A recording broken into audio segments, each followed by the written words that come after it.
Welcome to the Waveform podcast. We're looking at spiritual formation in the way of the Master. For more information about Northern Life, head to our website at northernlife.org.au. Here's today's teaching. Waveform number 4, the Rewire Principle. I've been playing guitar for probably 10 years now. I started learning on electric guitar before I came to the realization I'm not cool enough to be an electric guitar player. So I put that down and picked up an acoustic guitar instead. On July 10, 2016, I played my acoustic guitar for the first time at Northern Life, or as it was then called, Hornsby Baptist Church. At first, I was so new to it that I needed to be looking at the sheet music the entire time because I didn't know what chords to play. Well, as the months and years went by, playing most weeks at church and practicing for hours a day at home, I came to find I was looking at the sheet music less and less. And I was starting to memorize the songs we play. The music moved from my brain to my fingers. The big point here is not that practice makes perfect, it's that practice gets into your bones. The music moved from my brain to my fingers. I stopped having to think, I just did. Repetition rewires the brain. Repetition rewires the brain. Okay, you get the idea. We've seen from 2 Corinthians 10 that there can be strongholds which exist in our lives due to lies that we've believed. We also saw how the truth of the gospel can demolish strongholds and replace them with truth. We've referred to this as the replacement principle. The tricky bit about these lies is that they are deeply woven into our minds and bodies neurologically. Once we have uprooted the deep lies, we need to deeply entrench the truth in its place. This is called the Rewire Principle, Romans 12:2. Do not conform to the pattern of this world, but be transformed by the renewing of your mind. Then you will be able to test and approve what God's will is, his good, perfect, and pleasing will. This word be transformed is the Greek word metamorpho. It means to change inwardly in fundamental character or condition. It's the same word we have in English to describe the change that a caterpillar goes through to become a butterfly. Metamorphosis. I like this definition. The process of transformation from an immature form to an adult form in 2 or more distinct stages. Oh, if only it took 2 distinct stages to become like Christ. Romans 12 says, do not conform to the pattern of this world, but be transformed by the renewing of your mind. What I find interesting about this word metamorpho in Romans 12:2 is that it is a passive imperative. A passive imperative is a command for something to be done to you. You are not the subject, but the object of the verb. A passive imperative is like if I were to say to you, be called by your mother, or be pooped on by a bird, or be struck by lightning. You would rightly say, I can't. You're commanding me to have something done to me that I cannot do to myself. Well, right you are. Paul says, do not conform to the pattern of this world, but be transformed. There's a paradox here. If I could, I would have a much thicker and richer beard. Now, I've tried trying my hardest, and it does not grow. I cannot squeeze transformation out of myself. No, it's God who transforms me. And yet here we find a command to be transformed. Spiritual transformation is a partnership between you and God. As the saying goes, without him you can't. Without you, he won't. This week, I was reading through old journal entries I wrote when I was 16, and one of the things I kept on writing back then was, it seems God is not in a rush to make me the man he wants me to be. I looked back on that this week and thought, yeah, God is not in a rush, and transformation can be slow, but if I was really feeling like nothing was changing, maybe it's because I needed to do something too. He will not change you without you. Romans 12:2 is passive, because the Holy Spirit is the one who does the transforming. But it's also an imperative, a command to be transformed because we have a part to play. God doesn't want to click his fingers and transform your entire life without you having to do anything. He wants to partner with you. Now, don't get me wrong. I believe when we trust Jesus, God does, in one instant, make us born again, a new creation, loved, forgiven, and freed on the inside. But the actual way we live our life needs to be transformed. Verse 2, do not conform to the pattern of this world, but what?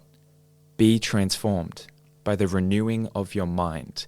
Notice the by. What are we transformed by? The renewing of your mind. The word is anakinosis. It just means new again. According to Paul, you and I need a mind that is new again, and that will transform us.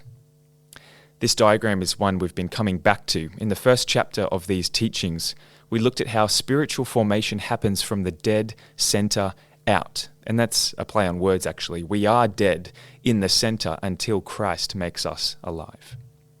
So the first step must be to surrender your will to the Lord.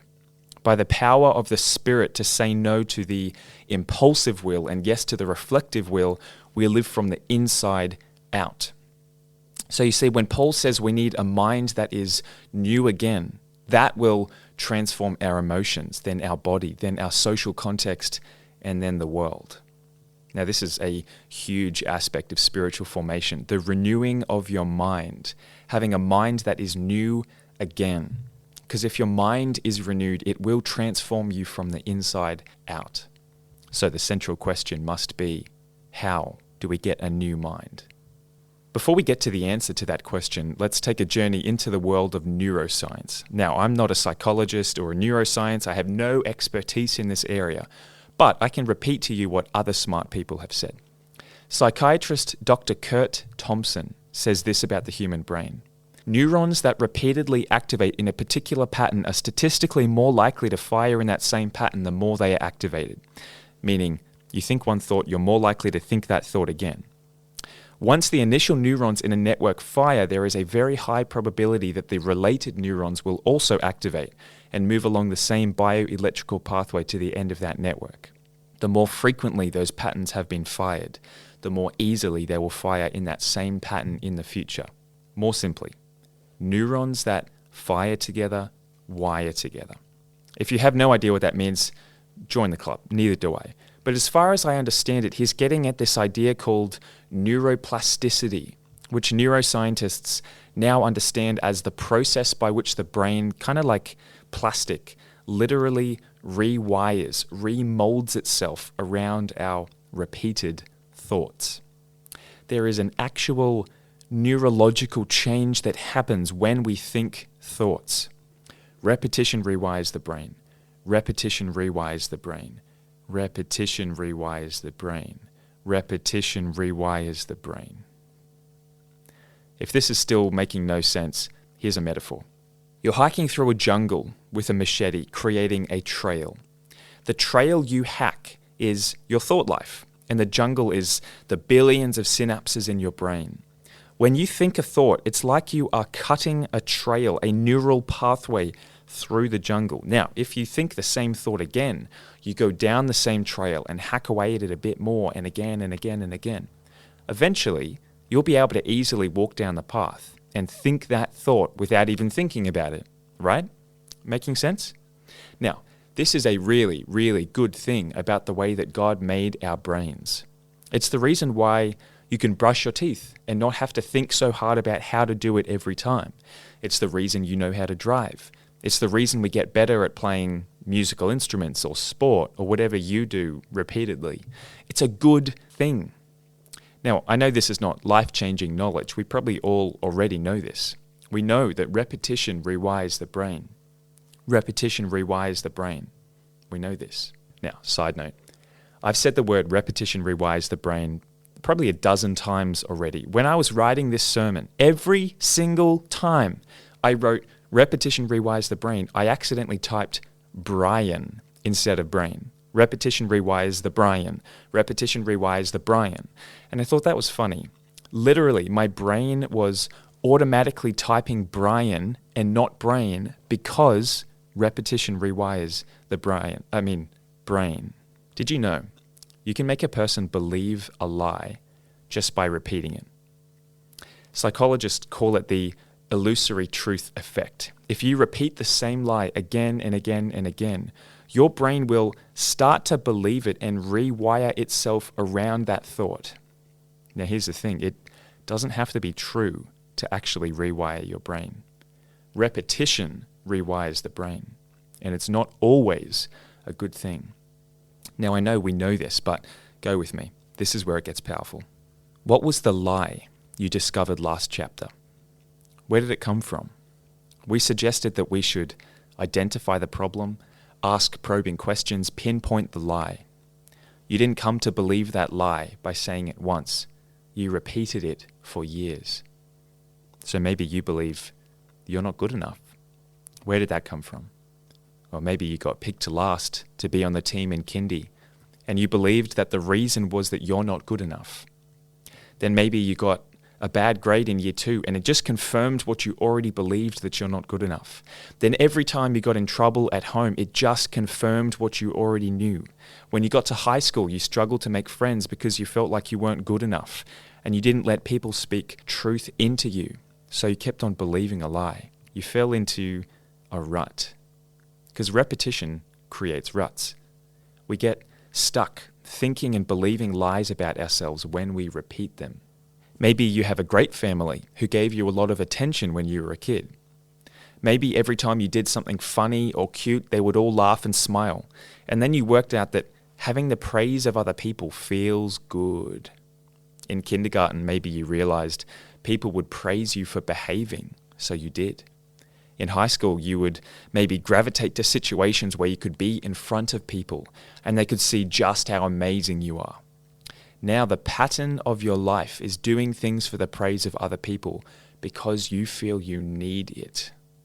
By repetition over a long period of time, your brain has been rewired to believe that you need the praise of people. You've fallen into a rut and believed a lie that you need the praise of people. Maybe you feel you can't express yourself. Maybe one time in kindergarten you were really brave and expressed who you really are, but you got laughed at. So you believed this lie that you can't express yourself. Maybe you had difficulty speaking clearly in year 2 and people constantly were not understanding what you were saying, and it just reinforced the lie that you can't express yourself. In high school, maybe you tried so hard to look just like every other kid because you can't express yourself, and if you did, you'd be laughed at. Maybe today, you don't even try to clarify when people misunderstand you because you've believed the lie that you can't express yourself. Repetition rewires the brain, and you've fallen into a rut. You've believed a lie by repetition. Here's one more. Maybe your mum's answer to every problem was food. Maybe she's a great cook and you believed that food can fix any problem. Maybe you skinned your knee in preschool and you'd get ice cream to make you feel better. So now, years later, maybe you've had a bad day at work and you discover that getting Macca's on the way home from work makes you feel better. The same thing happened the week after, so you did it again, then again and again and again and again and again. We can believe lies and get stuck in profoundly unhelpful behaviors. We get stuck in ruts of thinking. We have these deeply embedded lies in our soul. They won't come out easily because they haven't gone in easily. They've been reinforced over years of repetition. So this feels pretty gloomy and depressing, right? Well, here's the good news. Repetition is what created the old rut, and repetition is what will create the new trench. What's the difference between a rut and a trench? Well, a rut is formed accidentally and unintentionally by repetition, and it has no purpose. Our brains are rewired around our ruts of bad habits and self-defeating practices. Now, a trench is intentionally created for the purpose of redirecting the flow of something. My old bedroom used to get flooded whenever it rained hard for a while. The water had created ruts in the garden by repetition that had let the water flood my bedroom floor. The solution was for Dad to dig a trench that would redirect the water away from my bedroom and to where it should be. Repetition is what created the old rut, and repetition is what will create the new trench. No matter what lie you have believed, what habits you live in, what rut you're stuck in, you can change. You can create a new neural pathway by creating a trench of truth. Repeating truth will literally change your brain. Your brain is designed to rewire itself around your repeated thoughts. So repeat truth to yourself, and it will renew your mind. And even if you don't believe it at first, repeat it. Repeat truth. Repeat truth. I've been living under a rock since 1997. I only just watched Good Will Hunting a few days ago. When I watched it, my mind was full of this repetition rewires the brain, repeat truth idea. And when we got to the end of the film where Robin Williams says to Matt Damon's character, "It's not your fault. It's not your fault. It's not your fault. It's not your fault." Matt Damon just breaks down into emotion for the first time in the whole film, and it's so powerful. And I'm thinking, it's repetition. Repetition rewires the brain. So what truth do you need to hear? In a sense, you'll have to work out what the lie is for you and custom fit the truth to that lie. But once you know what the lie is, go find a Bible verse that speaks truth to the lie and write it down. If you believe you're not good enough, you could say, "Even though I failed, Jesus died for me while I was still a sinner, and he tells me I'm worthy of his love." If you believe you need the praise of people, you could say, "My life is lived for the glory of God alone. I live to make him smile, and I don't need the praise of people." If you believe you can't express yourself, you could say, "My identity is in my Father in heaven. I can truly express myself to him and know that he welcomes me." If you believe you need to self-medicate your pain with food, you could say, "When I'm stressed, I turn to God, not food. I turn to Jesus to give me what I really need." Repetition can create a trench of truth. It can literally rewire our brains and create new neural pathways. And this is where we're building directly on the previous chapter. Identify the problem. Ask probing questions. Pinpoint the lie. Remove the lie and replace with gospel truth. And I would add to that, repeat the truth. Repeat the truth. Write it. Speak it. Repeat it until you believe it. Earlier, we asked the question, how do we get a new mind? This is how, by repetition of truth. Any rut in your thinking can be overcome by repeating truth because repetition rewires the brain. No, the brain. Repetition rewires the brain. Psalm 1 gives us a good model of what repetition on truth looks like. Psalm 1 verse 1. "Blessed is the one who does not walk in step with the wicked, or stand in the way that sinners take, or sit in the company of mockers, but whose delight is in the law of the Lord, and who meditates on his law day and night. That person is like a tree planted by streams of water, which yields its fruit in season, and whose leaf does not wither. Whatever they do prospers." This word meditate means to constantly mull over, to mutter and mumble and repeat to yourself. It means rumination. Joshua 1 says in verse 8, "Keep this book of the law always on your lips. Meditate on it day and night, so that you may be careful to do everything written in it. Then you will be prosperous and successful." Meditating on truth day and night, meditating on the word of the Lord literally rewires your brain around truth. No matter the lie, no matter what you currently think, if you will repeat the truth, you can rewire your brain. As I've been working and chewing and meditating on this message the past few weeks, I've wanted to have a place where I can write down truth so that I always see it and I can repeat it to myself. I've been trying to source a whiteboard for my bedroom for about a week now, but it's really tough to find the perfect one. Here's a super practical thought. Once you have followed the symptoms of the problem to find the root lie, and you have a truth declaration, a trench of truth, write it, speak it, repeat it until you believe it. Write it, speak it, repeat it until you believe it. You know, it's really helpful that right now I don't have to stress about what chords are coming up in the next song that I play. But that's only happened after hundreds of hours of repetition. If you were to look at my fingers right now, you would see literal trenches of where the strings have dug into my fingers. We need this to happen in our brains. Repetition rewires the brain. Repetition rewires the brain. Repetition rewires the brain.